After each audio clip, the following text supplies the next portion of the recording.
орта ғасырлық топономиканы білу, яғни өзіміздің орта ғасырлардағы тарихымызды одан сайын тереңірек, кеңірек білуді білдіреді. Тұран деген сөзге байланысты. Тұран сөзінің өзі анықтамасы қандай? Және Тұран деген бұл территориялық атау ма, жоқ халыққа берілген атау ма? Орыстың мұжығының балдары орыстың тарихын неміс тілінде оқиды екен. Орыстың тарихы немісше жазылады екен. Қара теңізден Қытайға дейін шекарада түрік халықтарының мекендеген жері. Бұл өте бір үлкен аумақ. Албан деген мысалы алып таудың етегіне, тауда мекен еткен халықтар дегенге келе ме сонда? Сол жердегі сол заманда егілген ағаш іші қуысы шіріп кетсе де жергілікті пір тұтып сақтап отыр. Шұңқыр деген сияқты. Ондай да бір аударылған сөздер емес пе? 9 ғасырда 2x түсіп қалып, 1-ші ғасырымызда күледі да.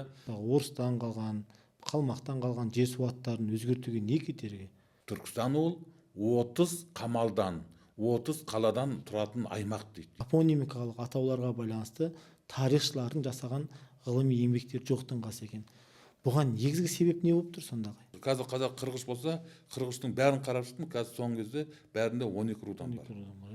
Анау Ғарифолла Әнес ағамыздың бір сұхбатында айтылған, мынау қазақта жылқыға байланысты, жылқының жасына байланысты құнан, дөнен деген сөз бар. Ол сөздерді қалмақ тілінен аударған кезде 3-4 деген мағынаны білдіреді дейді барындай. 1-2-3 тура сол сияқты мүмкін келесі бір нұсқалар тұсынады. Қаскелең, Мұқыр деген жерлердің өздері сол жердің бір әсемдігіне байланысты, таудың шыңы, не болмаса бір шұңқыр деген сияқты аударылған сөздер емес пе? Менде өзі бірақ дегенмен де менің өзімнің ойымша кейбір жекелеген нелер, жер атаулары осы жердегі бұрынғы Жоңғаралардан қалған. Әлі күнге дейін мына біздің Алатау Жоңғар Алатау деп жатады ғой. Картаға түсіп кеткен Жоңғар Алатау деп. Ал соған байланысты бұл жер жасыратыны жоқ. 18-ші ғасырдың бірінші жартысы. Тіпті бірінші жартысы мына қазақ хандығы әлсіреп, бытыраңқылық пайда болған кезде біздің шығыстағы көрші жоңғарлар жасыратын жоқ, осы жерді алып үстемдік орнатты. Тіпті осы жердегі біздің Жолбарыс ханның өзі Ташкентте.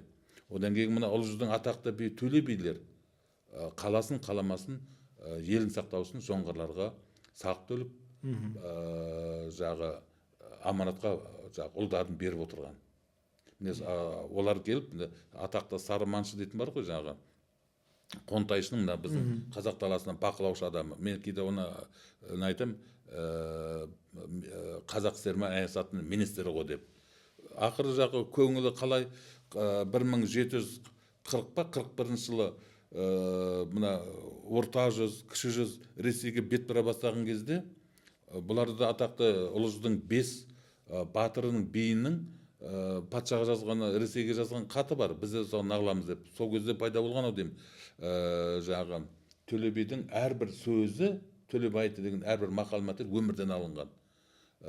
Бөлінгенде бөрі жейді дегенде, яғни не дейді тағы да, жалғыз жүріп жол тапқанша көппен бірге адас дейтін, бір қойдан 2 тері сыпырмас болар дейді. Солардың бәрі айналып келгенде Төле бидікі дейді. Ал Төле бидің шыны айтатын болса, ол өмірден алынған. Тура биде туған жоқ дейді. Өзінің жақын бауыры Мәмбет батыр, орыстың Ташкентке керуенін тонап, кейін соны соттаған кезде, соны Төле би болды. Яғни нағыз турасын болды. Тура биде туған болмаған. Оған мойнына келтірген айыптың көлемін салғызған. Міне қарап отырсақ, сол кездегі 18-ші ғасырдың бірінші жартысынан 50-ші жылдарына дейін мына жер жоңғардың ықпалында болды. Жоңғар нояндардың ықпалында болды. Әрине содан қалған нәрсе ол жер су атаулар.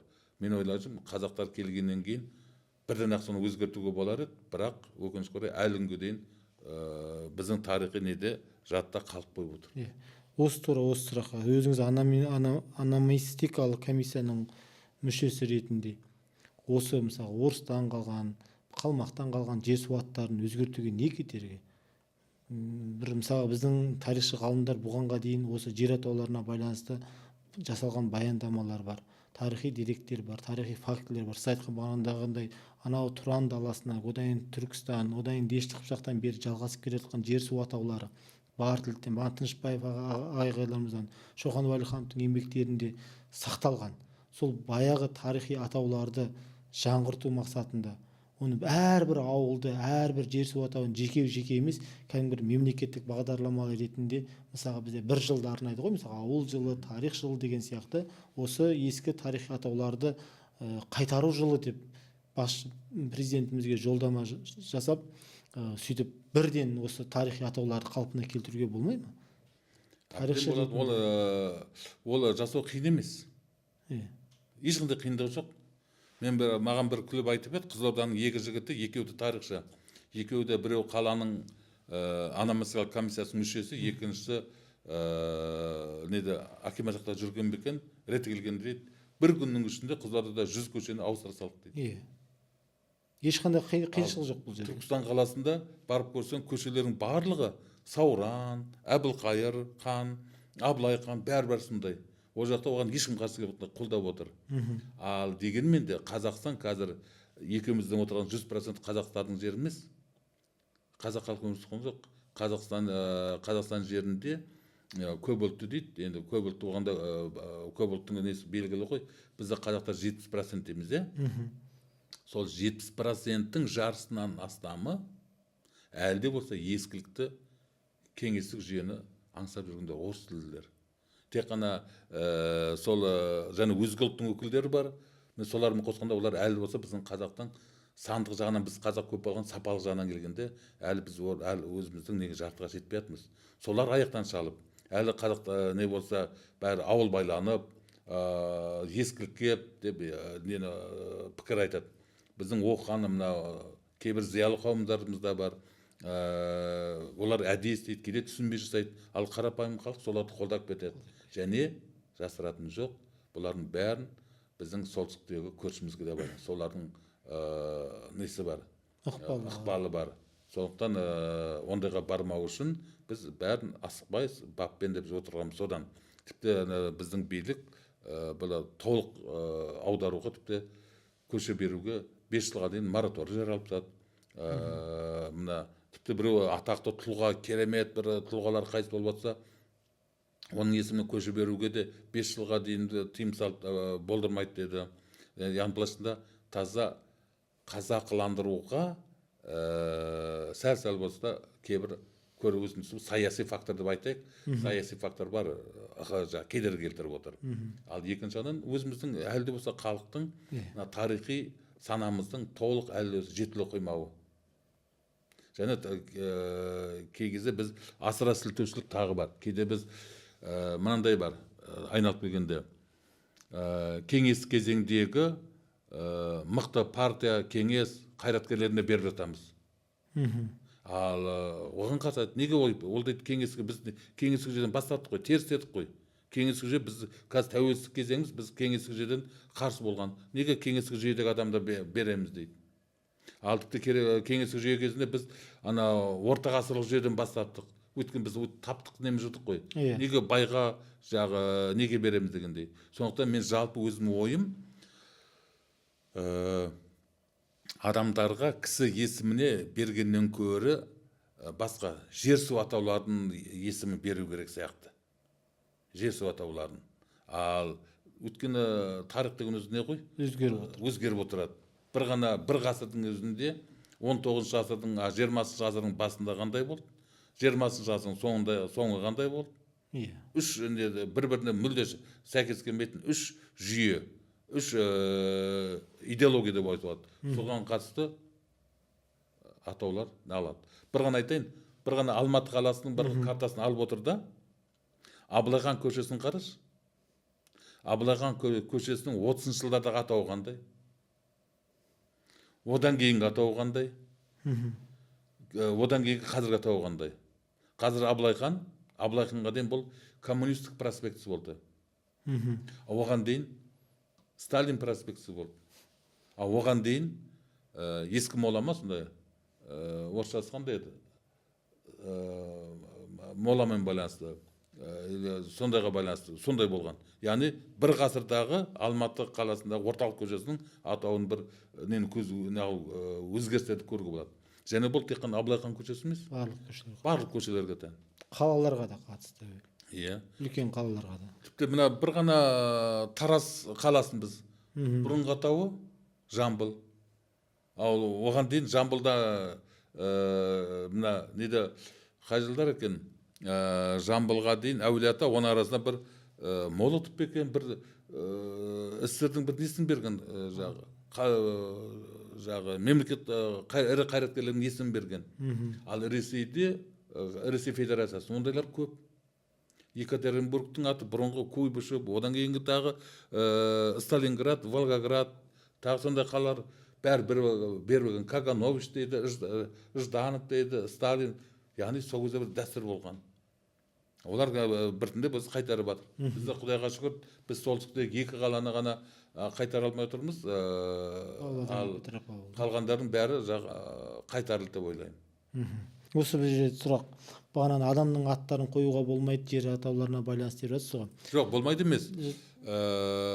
Көп жағдайда сол қоймаған дұрыс деп ойлайсыз. Адамның аттары сол мектепке, кітапханаға, оның несіне байланысты. Егер ол әскери қайраткер болса, ол жазушы, ғалым болса, ол неге соған сәйкес бар ғой бізде. Әскери училище, әскери институттар бар, әскери заставалар бар. Соларға әскери қайраткерлердің, ақын жазушылардың жақын мәдениет ошақтарына, өнер ошақтарына беру керек. Ал қалалардың аттарын немесе мәңгесте қалу үшін тарихи оқиғаға қатысты. Жер су атаулары біз өзімізше мәңгі деп санайтын болсақ, сол сияқты біздің мына жүйемізде мәңгі деп көшелер сөйтіп мәңгілікке алу керек қой. Ал адам қатысы өзгеріп отырады. Ал кейбіреулер енді өте сондай жағы керемет тұлғаларды әрине оған болады. Жалпылама бере бердің керегі жоқ. Бізде мынау тарих саласында тарихи деректер деген нәрсе бар. Біз 2 деректерді 3-ке бөлеміз ғой. Біз қазақтарда ғой деп ойлаймын. Бірінші археологиялық қазба деректер, екінші жазба деректер, үшінші ауыз әдебиет деректер деп айтамыз. Ал ауыз әдебиет деректерінде біз бағана эпос жырлар менен бағана жыраулардың өлеңдерін айтып жатырмыз. Осы эпос жырлардағы тарихи атаулар бүгінгі сол жер су атаулар сақталып келе жатыр ма, жоқ, ол да өзгеріске түсіп кеткен ба? Өте жақсы сұрақ. Әсіресе мына неде қазақ халқының өзіне тән дәстүрлі ауыз әдебиетіндегі жер су атаулары әрине бүгінгі күнде бәріміз көрініс тауып жатады. Мысалы, жерұйық дейтін бар. Ауыз әдебиетінде жерұйық деген енді қазір Алматыда көше жоқ, бірақ бір нелер бар. Ресторан ба, немесе Дешті Қыпшақ деген ресторанды көріп, Тимирязев көшесінің бойында болшы, жұрттың көбісі біле бермейді. Мен риза болдым оның несінде. Барып, соң несін иесін айтайын, бауырым, мала жарайсың, дәл осындай болса тағы да қоя бер. Кейбір енді жағы Түркістан деп нағылым келген. Сол қазір бар ма жоқ па білмеймін. Мына кейбір саналы оқыған біздің жағдайымыз қазіргі жағы ауқатты қалталы жігіттер көп жағдайда осындайлар қолданады. Бұны Түркістан облысынан көп байқадым. Шымкентте көп, Қызылордада басымырақ, Түркістанда басымырақ. Эпосты жырлардағы жер су атауларын, яғни атауларды Сейхун деген, Дешті Қыпшақты айтып кеттім, Арал, Көкше, одан кейін Жем, Каспий, Үстірт, нелер көп қой бізде. Жер су атаулар жиі кездесетін. Соларды енді көбісін мен неден кездестірем? Астанадағы көшелер бар ғой.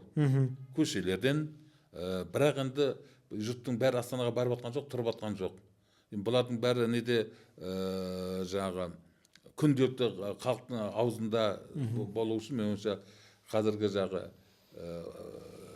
медиалық программаларға қойып қойса, жерұйық бағдарламасы немесе Дешті Қыпшақ деп, бұл бірте-бірте халық санасына кіре береді. Яғни бұлардың бәрі ешқандай алынған жоқ, өзіміздің ауыз әдебиетіміздегі атаулар.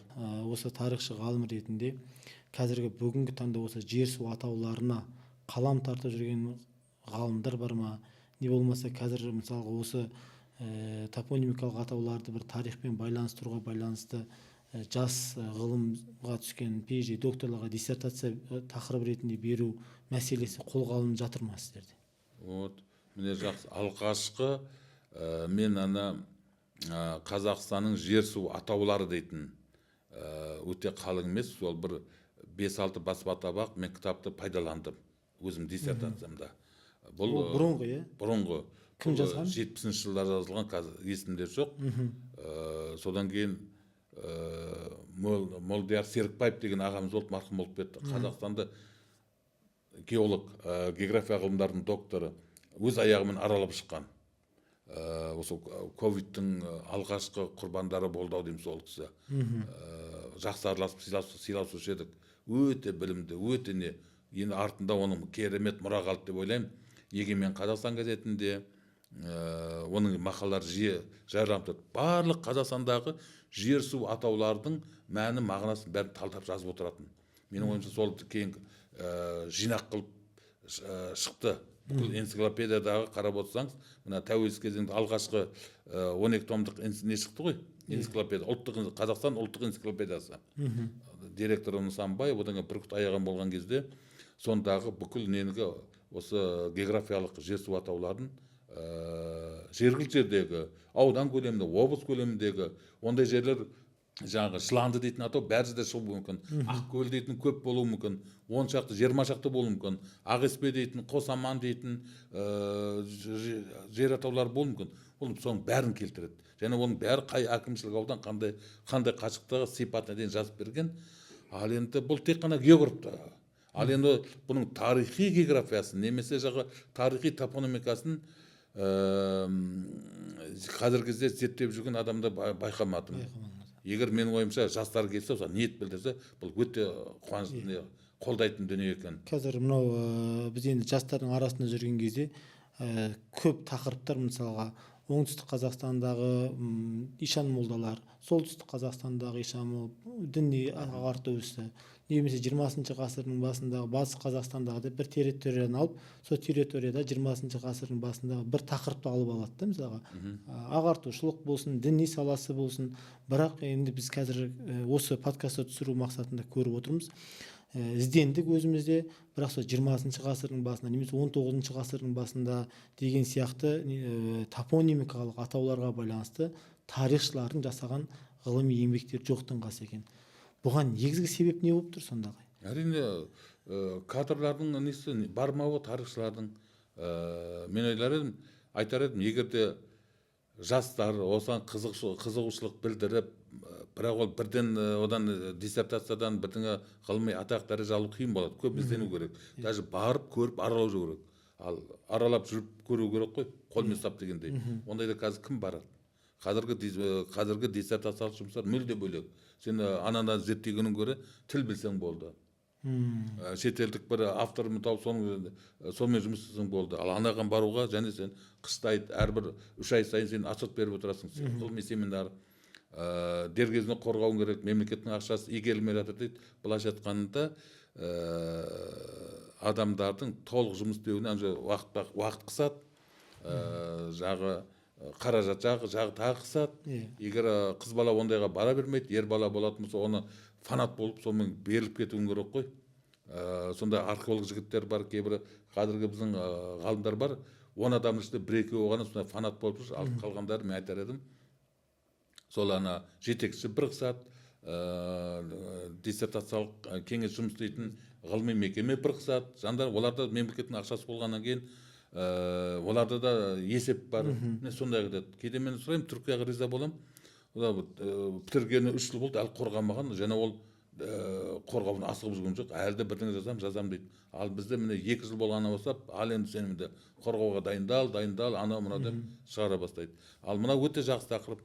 Мен айтар едім, егер бұрынғы жүйе болса, кандидаттығыңа бір оңтүстік регионды, жағы Қызылорда, Шымкент, мына Тараз жақты алып алсаң, ал докторлығыңа бүкіл Қазақстанды ал, қандай бір кезеңін болса да бір кезеңдегі деп, немесе ондағы тарихи топонимикалық деп аты кездестіруге болады, жазуға болады. Және ол тарихи болғаннан кейін ол атаудың бұрынғы атауы қандай, бұрын ол қандай болды, қазір қандай болды, қай заманда неге байланысты, қандай керемет не, тарихи оқиғалармен байланысты.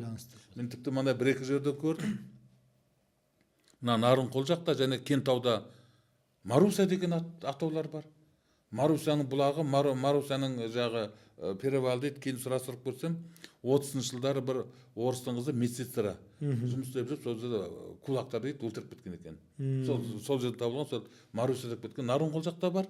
Ана Көкбайдан өтіп, неде шардынан өтіп, келгенмен Нарынқолдың ортасы болу керек. Және кешеде байқап қалдым. Мына неде Ашсай жақта неде Кентаудан Созаққа, Түркістаннан Кентауға баратын ана жолдың бойы ішінде не бір Ашсай арқылы жүресің, шатқалдары менен ішіміз. Соның ішінде бір сұрасып отқанда Марусяның несі бұлақ деді ма, Марусяның бір несі деді ма. Яғни сол жерде бұл да айналып келгенде Маруся бұл 20-шы ғасырдағы не алған. Сол жерде қайтыс болған шығар, сол жерде біреуді өлтіріп кетті ма, сол жерде авариядан қайтыс болды ма екен. Немесе сол жерде біреуінде медсестра қайтыс болған, екіншісінде жаңағы сол жердің бастығы болма, сондай болған сияқты. Ондайда осы атаулар да бар. Бірақ жергілікті өздері қойып алған. Енді осы әрбір атаудың жаңағы жер су атауының пайда болуын зерттеп жазу, бұл нағыз топонимиканың несі ғой, ішкі бір атқаратын міндеттердің бірі. Әрбір халық білу керек. Жер су атауы қалай пайда болды, неден шықты. Мысалға мен енді тағы бір сұрақ ойыма келіп отыр. Жер су атауларының мысалға қазір Қалмақ қырылған, Аңырайқай деген бізде үлкен бір соғыс алаңдары болған жерлер бар. Бірақ ол жерлер тура сол соғыстан кейін атауы қалды да, бірақ ол жерді соғыс болмай тұрып та таңдаған ғой. Біздің бабаларымыз мысалы қай жерде соғысамыз, қалай соғысамыз деп. Яғни бұл жер оғанға дейін де соғыстар болып мүмкін. Бұның алдында басқа соғыстардың атауымен атау мәселесі де мысалы өшіп қалғанда болуы мүмкін де мысалы. Ол жерде ел бар жерде, халық бар жерде, қазақтың түсінігінде барлық биік төбе, терең ойпат, сай, шатқал, көл, өзен нелер бар, атаулар болған. Бірақ уақыты түгелі ол жердің атаулары өзгеріп отырады екен. Тіпті біз кейде бір-екеуін ғана айтып отырмыз ғой, онда мәдени қабат сияқты, онда да тарихи атаулардың бірнеше түрлері болады деп ойлаймын. Біз енді соны тек қана белгісін қарап отырмыз ғой. Ішіндегі ең бізге санамызда қалып отқан Тұран, Түркістан, Десті Қыпшақ, Мауреннахр деген атаулар. Сарыарқа, Үстірт, бір жақсы айтты, өзен көлдер сол күйінде. Балқаш бұрынғада Көкше теңіз дейді. Мына Сырдария, Сыр немесе Сейхун. Солар ғана қалған жердің көбісінде уақыт өткен сайын, ұрпақ ауысқан сайын тарихи атаулар өзгеріп отырады екен. Бағана топонимикалық атауларды зерттеген ғалымдарымыз, географтар тек қана сол атаудың олар өз географиялық тұрғындық береді. Ал тарихшылар зерттесе, олар оның бірнеше нұсқасын және қандай саяси, экономикалық мәселеге өзгеруіне байланыстысын жазатын еді. Бұл өте бір керемет тақырыптар болады. Және егер бұлардың барлығын тарихшы мен географ екеуін қосып қойса, екі мамандықты бір адам иелене жазса, және оны жақсылап қаржыландырса, керемет дүние алуға болады. Біздің айналып келгенде танымдық жағынан біліміміз артқан болар еді. Біз көп жағдайда біле бермейміз ғой. Кеше мысалы көрдім, бір керемет Кентаудың неде жаңағы Қаратаудың бір шатқалына барғанда керемет бір тау тұр. Үшкірленіп, керемет, ерекшеленіп. Аты Жұмбақ тау. Енді әлі құпиясы білмеген шығар, Жұмбақ тауды үлкен немен жазып қойыпты. Жағы көзге алыстан көрінетіндей қылып. Бірақ менің ойымша ол тек сол жерден қарасаң Жұмбақ сияқты, ал басқа жақтан қарасаң, мысалы біздің мына Жоңғар Алатау дейміз, басқа жерде қазақ негізден ат қойғанда өз ерекшелігі бар екен. Қозыбас дегенді білеміз, сол Қозыбас тауы жайлауы. Бұл Мұхаммед Қайдар Мырза Дулатидың тарихи рашидінде кездеседі. Енді сондағы барлық географиялық атаудың Қозыбасы, ат басы, бөрі басы, ешкі басы, яғни малдың басына байланысты, малдың түріне қарап, жаңағы тек қана қазақ емес, көшпелілер немесе түркілер, түрік халықтары сол жер суға биік таулар қойғанда малға қарап, жануарларға қойып қоятын сияқты. Сондай бір ерекшеліктері бар. Ру атауларына шығуда сондай ғой. Ол адам аттарына байланысты, кейде екі атауға қосылуына байланысты, мінезіне ерекшелігіне байланысты адамның лақап есімдері қалай пайда болады, ол да қазақ өзі ат қойғыш.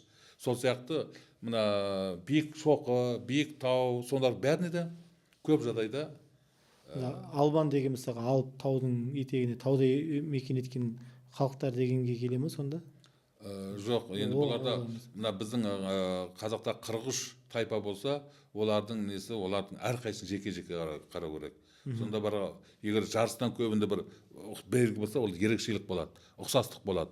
Ал албан деген енді бұл туралы бір нақты мынандай бірдеңені айту өте қиын. Суан деген сияқты, албан деген сияқты, найман деген сияқты, найман енді 8 дегенге келтіріп жүр ғой. Әлім деген сияқты, ол қиын. Кезінде Тынышпаев болған налықта қазақтың этногенезін білу үшін оның құрамындағы әр тайпаның этногенезін білу керек деп налған ғой. Міне өкінішке орай бізде қазір оны толық жеткізбейді. Ол да нақты емес бірақ. Нақты емес. Тек қана болжам ғой. Қазір де айтып жүрмін мысалы түлкі басты ол негізі түркі басы бірақ ана түрік басты. түрік басты. Әрине ол бірақ сіздің айтқан қозы басы, түлкі басы деген атаулар шынымен ақ бағандай аңның ол кәдімгі жергілікті таулы жерлерде, таудың етегінде өмір сүрген халықтардың сол халықтар емес, солардың ата бабалары болу керек. Немесе оған дейінгілер атап кеткен сол қағазға түскен ғой. Мысалы қозы басы дегенде біз қазақ қанысы бұрыннан кім жағы Тынышпаев айтып келеді. Ол Тарғап жақта неде бар дейді. Орыс деректерінде картадан Гори Кузбас деп жазып жіберген екен. Енді қозы басы ғой. Одан кейін тағы да бар малдың атауына, жануарлардың атауына байланысты көп іздесең, олар да шыға береді. Бұл да өзінше сол кезде бір ерекшелік, заңдылық па деп қаласың. Түрік халықтары, оның ішінде қазақ халқы тауларға ат қойған кезде бір жануармен, әсіресе тіпті жылқының атымен байланыстырып қояды. Ондайлар көп. Мысалы Торайғыр дейтін тауы бар, мына Нарынқол жақта. Енді іздесең, енді көп шыға береді ондайларды. Сол бағана бір сұрақ туып отыр ғой. Бағана қазақтың руларының атауларына байланысты. Бұл атаулардың барлық рулардың атаулары бір кезеңде пайда болды ма, жоқ әр рудың атауы әр кезеңде пайда болу мүмкіндігі бар ма? Немесе өзгеріп отырды ма рудың атаулары? 25 жылдай бұрын марқұм Талас Омарбеков ағайымыз жетекшілік еткен Алаш ғылыми зерттеу орталығында осы проблемаға кіргенбіз. Біздің 7-8 сағат үйімізде болған болмаса, қалған бәрі сол неде өтетін. Дискуссия болады, пікір алысу болады, шай ішсекте бірге отырып ананы айтып, әркіміз оқыған, нағылған талқылап отырады. Соңында шежіремен мен айналысып едім. Сонда шежіредегі қырғыз тайпа деп жатқаның, олардың да жиі біздің сана жиі нағылады кездеседі, және санамыз сіңіп қалғанға оның несін барған жоқпыз. Қай тайпаның атауының қалай шыққанын. Бірақ соның ішіндегі рулық құрам. Мысалы, бір тайпа болса, міндетті 12 ру болады екен. 12 рудың ішінде ру тармақтары, ру бөлімшелері, олардың бәрінің ерекшеліктері бар екен. Марқұм сол кезде Ақсөлеу ағамыз келіп, бізге келіп ақылдасып, ол да шежіренің маманы ғой. Осы өзінің ойларын айтып, рудың қалыптасуы. Сөйтсек, ру тайпаларды ол да тірі организм сияқты. Біздің денемізде біз жеке адам есіңе 1 жасар баламен оның өсу жолын қарасаң, бойың өсіп кетіпсің, 2 ай көрмесең, 1-2 жыл көрмесең өсіп кетіпсің дейсің. Сол сияқты ру тайпаларды өсіп отырады, кейде нағылып отырады.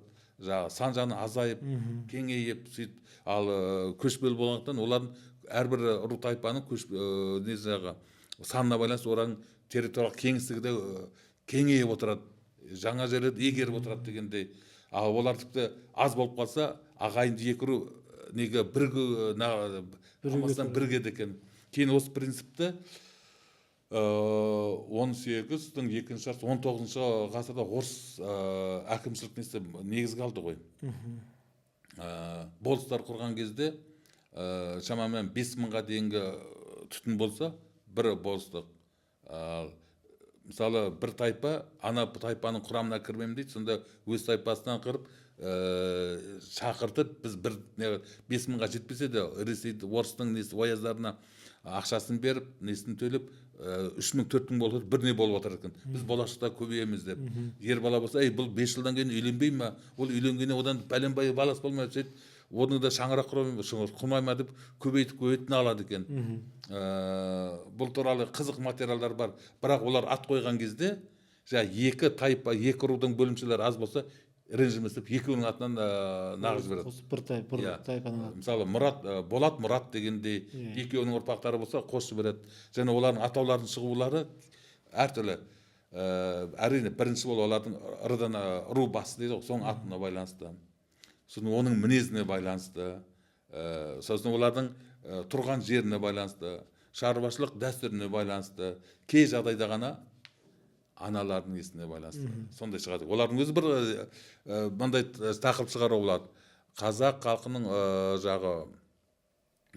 құрамында ру тайпаларды, қазақ халқын құрастырған, қалыптастырған ру тайпа және олардың құрамындағы бірліктердің, атаулардың пайда болу тарихы.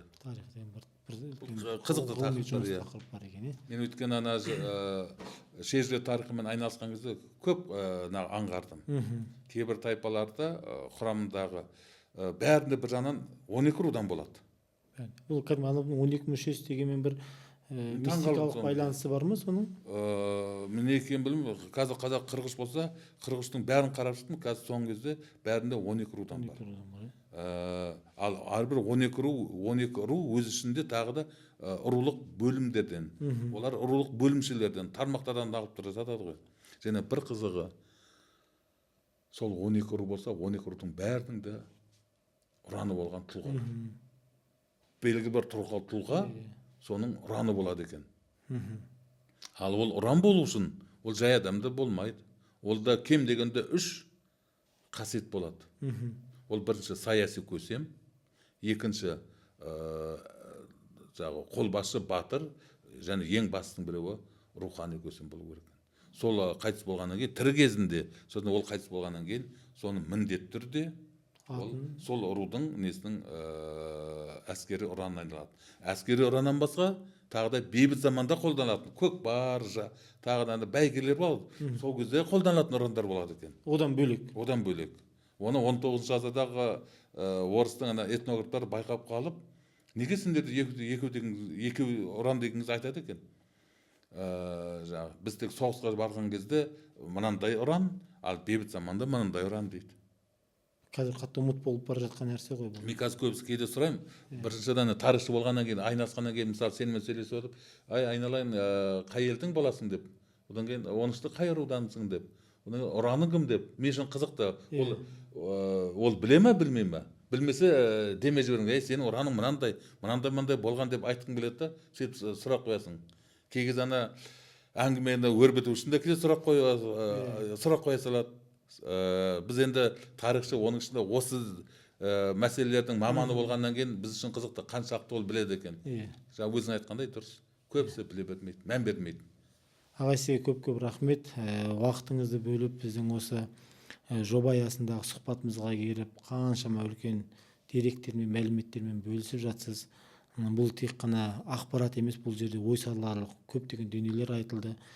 Тарихшы, болашақта тарихшы болам деп отырған жастарымыз болатын болса, оларға немен айналысудың тағы да бір жаңа тақырыптары көрсеттік деп ойлаймыз бағанағындай. Бұл енді подкастымыз осымен аяқталмайды. Сізді тағы да келесі жолы шақыратын боламыз. Құдай қаласа. Бұл бірінші бастамасы. Жазарыңыз көп болсын, деніңіз сау болсын. Айтарыңыз да таусылмасын. Рахмет сізге көп. Рахмет шақырғандарыңа.